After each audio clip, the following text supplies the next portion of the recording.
beliau. UTC Kuala Lumpur menyediakan perkhidmatan kedai rakyat Satu Malaysia, kedai kain Satu Malaysia dan kedai buku Satu Malaysia. UTC, satu pusat pelbagai perkhidmatan.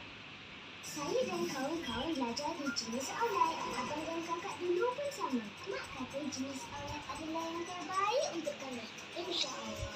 Saya sayang belajar di jenis outlet. Alhamdulillah, seronoknya belajar di jenis outlet. Sebagai chef, saya berbangkit kerana kuih sangat ringan. Tak langsung dengan rasa. Vertikal dan cantik. Oops, vantage pilihan saya. Bagi menunjukkan anda standard